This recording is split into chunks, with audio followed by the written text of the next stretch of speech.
आप सोचिए अखिलेश यादव के लिए इस मामले की गंभीरता क्या है। वो बोल रहे हैं कि बताओ 16 साल की छुट्टियां कट गई, उनके पीछे लोग हंस रहे हैं, मुस्कुरा रहे हैं।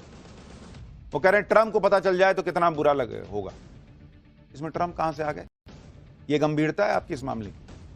अब इटावा का वो वायरल वीडियो भी देखिए जिसकी गूंज यूपी से बिहार तक पहुंच चुकी है। घटना इटावा के दांदरपुर गांव की है और 21 जून की है। वीडियो में एक शख्स को कुछ लोगों ने घेर रखा है। वीडियो में उसे जाति छुपाने की सजा देने की बात हो रही है और फिर भीड़ में गिरे शख्स की चोटी और बाल काट दिए गए। इतना ही नहीं, आरोप है कि भीड़ ने कथावाचकों को एक महिला के पैर छूने और नाक रगड़ने के लिए मजबूर किया। इस घटना का वीडियो वायरल होने के बाद से अखिलेश यादव लगातार योगी सरकार और बीजेपी पर हमलावर है। अखिलेश यादव कथावाचकों को इंसाफ दिलाने के लिए बड़ा आंदोलन छेड़ने की धमकी दे चुके हैं। हालांकि सवाल यह भी उठता है कि अगर कथावाचकों ने जाति गलत बताई थी तो मुंडन करने की, उनसे नाक रगड़वाने की यह इजाजत किसने दी? भाई आप पुलिस में ले जाते अगर आपको लग रहा था मामला गड़बड़ है। यह भी कहा जा रहा है कि भाई महिला के साथ गलत व्यवहार किया, हाथ पकड़ा, ये वो, इस तरह की भी बातें चले, तो भी पुलिस में जाते। वहां भीड़ ने न्याय क्यों कर दिया अपने हिसाब से? अखिलेश यादव जिस घटना को लेकर पिछड़ी जाति वाला नैरेटिव सेट करने में जुटे हैं उसकी पूरी डिटेल भी आपको बताता हूं। दरअसल इटावा के दांदरपुर गांव में श्रीमद् भागवत कथा का आयोजन हुआ था। कथावाचक मुकुटमणि यादव ने अपने सहयोगियों के साथ मिलकर श्रीमद् भागवत कथा शुरू की। आरोप है कि पहले दिन की कथा के दौरान मुकुटमणि और उसके सहयोगी संत सिंह की जाति यादव होने का पता चलने पर उनके साथ बदसलूकी की गई। जाति छिपाने का आरोप लगाकर दोनों के चोटी और बाल काट दिए गए। पीड़ितों ने बंधक बनाने, ब्राह्मण महिला के पैर में नाक रगड़वाने और मूत्र छिड़कने का भी आरोप लगाया। और सवाल यही उठ रहा है कि अगर कुछ गलत भी हुआ तो पुलिस में केस क्यों नहीं किया गया? आपने क्यों सजा दे दी? भीड़ ने क्यों सजा दे दी? एक तरफ कथावाचक आरोप लगा रहे हैं कि जाति पूछने के बाद उनके साथ बदसलूकी हुई। इन आरोपों को सच मानकर अखिलेश यादव ब्राह्मण वर्सेस पीडीए की सियासत करने में जुट गए। वहीं दूसरी तरफ मामले पर सियासी संग्राम छिड़ता देख भागवत कथा के आयोजक परिवार और ब्राह्मण संगठन भी अब खुलकर सामने आ गए। इनका दावा है कि मामला जाति का है ही नहीं बल्कि महिलाओं से छेड़छाड़ का है, जिसकी वजह से कुछ लोगों ने कथावाचकों की पिटाई कर दी। जरा उनको भी सुनिए।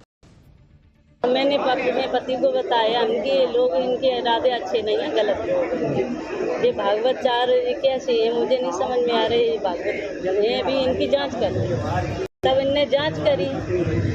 जिनने कुछ लड़कों को बताया तब उनसे कि तुमने ऐसी गंदी हरकत क्यों करी, भाभी से माफी मांगी। एक छोटी सी मामूली सी घटना थी जिसको इतना तूल नहीं देना चाहिए था।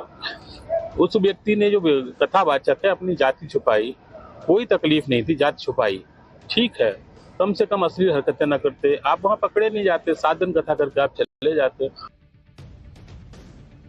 यानी सबके अपने अपने पक्ष हैं, लेकिन एक सवाल इसी बात का उठ रहा है कि भीड़ ने सजा क्यों दे दी? पुलिस के पास पकड़ के ले जाते। इटावा की कथा कांड में लग रहे आरोप और प्रत्यारोप के बीच कथावाचक मुकुटमणि यादव का आधार कार्ड और विजिटिंग कार्ड भी वायरल हो रहा है।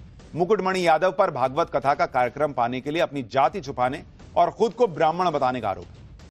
वायरल हो रहे आधार कार्ड में मुकुटमणि के नाम के आगे अग्निहोत्री लिखा नजर आ रहा है, यानी उन्होंने खुद को ब्राह्मण समाज का दिखाने की कोशिश की आरोप है। इसी तरह मुकुटमणि यादव का विजिटिंग कार्ड भी वायरल हो रहा है जिसमें मुकुटमणि नाम के आगे आचार्य और पंडित लिखा नजर आ रहा है। इसमें भी कहीं यादव लिखा हुआ नहीं दिख रहा। वायरल हो रहे आधार कार्ड की जांच के बाद ही पुलिस ने कथावाचक मुकुटमणि यादव और उनके सहयोगी संत सिंह यादव के खिलाफ धोखाधड़ी का केस दर्ज कर लिया है।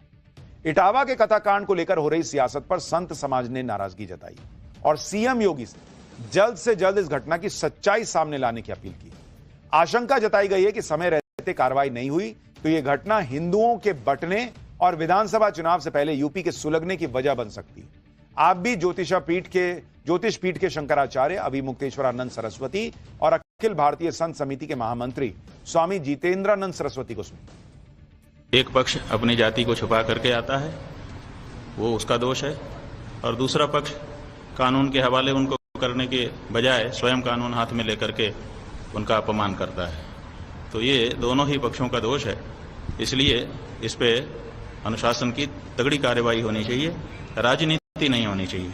क्योंकि राजनीति अगर होगी तो इसका मतलब है कि हिंदू समाज के बीच में फूट डालने का कारण बनेगा। ये इस कथा के प्रकरण में भी समाजवादी पार्टी का अचानक से सक्रिय हो जाना और कुछ सोशल मीडिया के इन्फ्लुएंसरों के द्वारा लगातार ट्वीट करना यह दर्शाता है कि उत्तर प्रदेश के अगले विधानसभा चुनाव को ध्यान में रख करके यूपी में आग लगाने की इनकी तैयारी है।